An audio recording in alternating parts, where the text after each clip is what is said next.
Hi everyone. So I wanted to talk about Genesis 1:29 and Genesis 2 verses 8 through 9 because that is really the basis of why we eat the way we do. It's the true way of how us human beings, in my opinion, are truly meant to eat. Because I know, I'm not sure if you guys are a believer in a higher power or in God and Jesus and everything. Hopefully you do believe in God and Jesus. Hopefully you do. I pray that you guys do.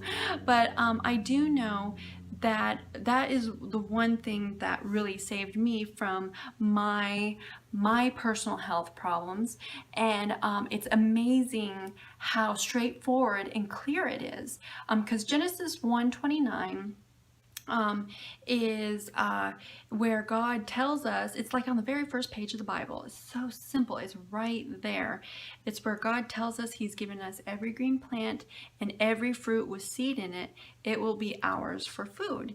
And then verses um, Genesis 2 verses 8 through 9 is where God tells us he's put man, he planted man, he put man in a garden in the east in Eden, and there he made all kinds of trees grow out of the ground, all types of trees grow, and he made it pleasing to our eyes and good for food. And so that explains why gravitate to the abundance of the fruits in trees, on plants, and the vibrant colors.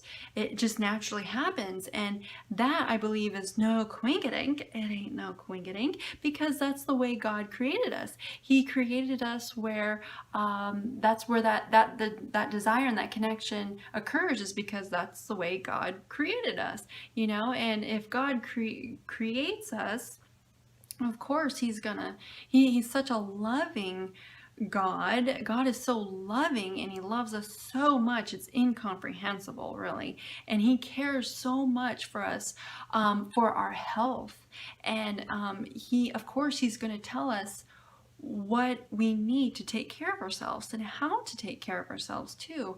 And so, and it's wonderful how he says that in the very beginning, and that's why I like to take health from a standpoint going all the way back from the beginning, the original beginning, because it was true then and it still is true to this very day, and it will be for the future days to come, and even when we finally get to heaven and paradise is restored, plant foods, from what I understand, and from what I've learned from the Bible and other pastors and everything, is that we're going to be eating fruits again. We're going to be eating plants and stuff, and it's kind of really interesting when you look into that. That's a whole nother topic too, but a whole nother video to get into. But it's just interesting because when we look at Genesis 1:29, God said He's given us every green plant. Okay, so every green plant means every green plant on the face of the planet, on this planet, okay? And every fruit with seed in it, it will be ours for food. So that means that's all the fruits. So every green plant is all the leafy greens, all the veggies, and even the starches, the herbs, the spices.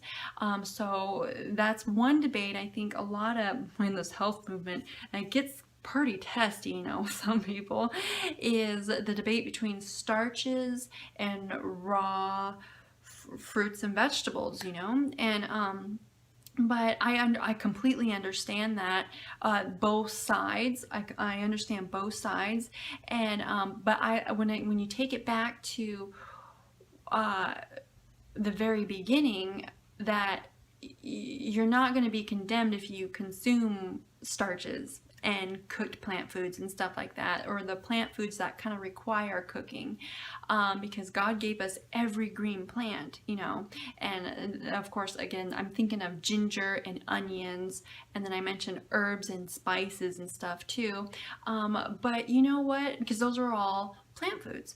But the problem lies where what is most optimal for us, though? I mean, if we were back in the Garden of Eden or even in a tropical jungle into this day and age, we really wouldn't be eating starches. We really wouldn't be eating probably not a lot of spices either, or even herbs, and because we would mainly be eating fruit. It would mainly be fruit, because that's what we're surrounded by, and that's what is easily accessible to us, and that's what we gravitate to because it's colorful.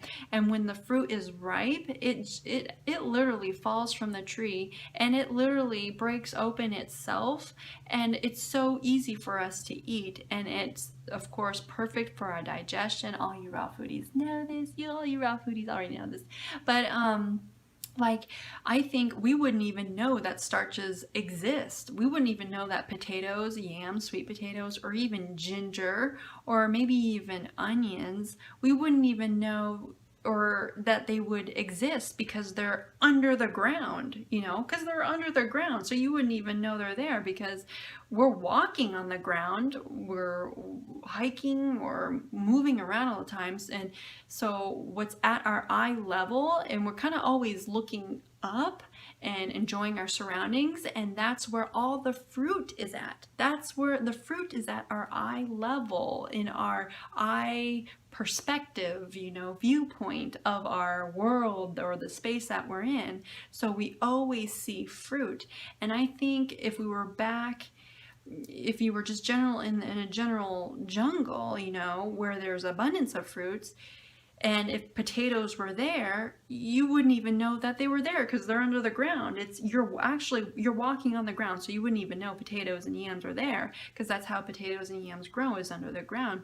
But same with like ginger. Ginger kind of grows under the ground, and all these other roots and stuff. But even like I said, onions, but even some spices, I think we wouldn't even, and even nuts, even some nuts we wouldn't really consume, because you wouldn't really even know kind of what the heck it is hanging off the tree. You'd be curious, but it would take you a frickin' long time to get into the darn nut, And there's some nuts that are actually poisonous to us, that harm us, that actually require cooking in order to consume them. And that's kind of how it is with the starches, is in order to consume starches, for it to make it palatable and more desirable to eat, and for it to feel better inside for our bodies, to easily digest and extract, assimilate and everything, it requires cooking. And when you're in the jungle, or if you're back in the Garden of Eden days, God did not give you an oven on your back when you were born. He did not give you a microwave on your back when you were born. He gave you fingers, he gave you hands, he gave you all the senses: sight, touch, taste, smell, hearing, and we use all of that for seeking out our food, to making sure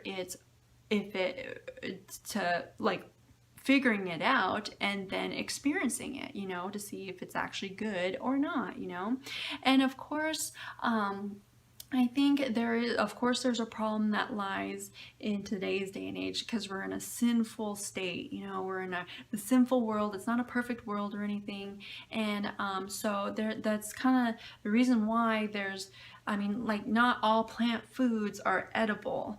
Not every green plant is edible. There's a lot of plants that are poisonous, and there's a good side to why they are poisonous, because they are helpful, but they are also detrimental and bad. Of course, I'm not saying like consuming poisonous plants or anything. Poisonous plants, I see that there is a benefit to them, because they fight off certain insects or other weeds to help protect the foods that are edible. Because I know if just in general gardening, if you've gardened long enough, that there's certain flowers and certain plants that you grow next to other plants that you want to grow so you can consume them. but you plant these other plants next to it to ward off certain bugs, to ward off certain animals, to help protect that one plant that you want to grow and for it to produce fruit for you to consume. Because I know up here in Alaska, my mom, and that's one thing I've learned in a lot of the gardens up here, is you see a lot of foxglove. A lot of foxglove flowers and plants planted around gardens and stuff, because those plants are what ward off moose.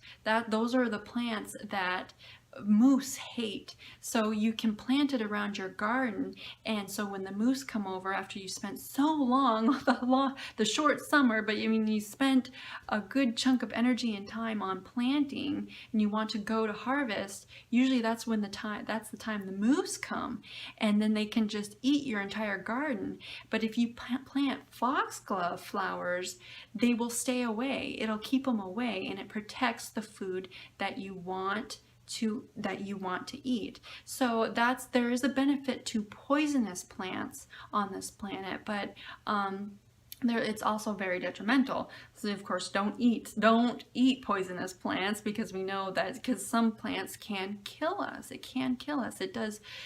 Some plants do more harm than good. So there is a good chunk of plants God has created for us that is specifically for us to consume, that we know to consume, and that's why I think as far as the nut and seed issue goes, yeah, if you listen to a lot of raw foodies, they kind of really don't recommend nuts and seeds, because, well, they do, but they kind of try to stay away from them, because it's not something you would really eat in your natural environment. It would be hard to get into them, and it'd be hard to even know that they're there, So you'd mostly gravitate to the fruits, which is the fattier fruits is the durian and the avocados. And then I'm sure there's a lot of other tropical fruits out there that you've never even heard of that you would probably come across that are higher in fat too, which would be another good option. But then there's coconuts, but coconuts, I think a coconut is a nut, but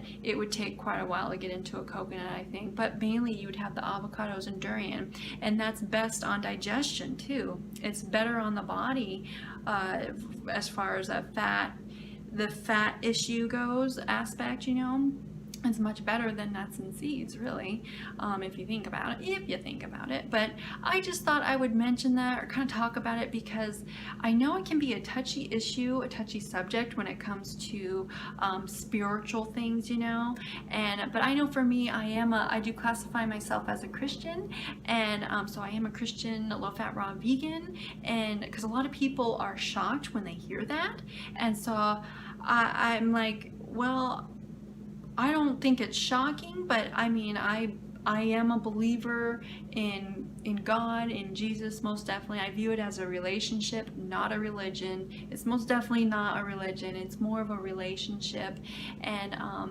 it's wonderful, and I'm so happy God brought me closer to Him, and brought me to the raw foods lifestyle. But I just kind of wanted to talk about the Genesis 1:29 and kind of what that all entails. And so I just figured I'd talk about it. And it's very interesting when you kind of really brainstorm and think about it in a little bit more deeper aspect, and it makes sense, it kind of makes sense. So you guys most certainly can let me know your thoughts and opinions too if you want. So I will stop babbling here, guys. Remember to love being raw. Put a big old smile on your face today. I hope I did that for you, and I'll see you guys next video, okay? Bye, guys.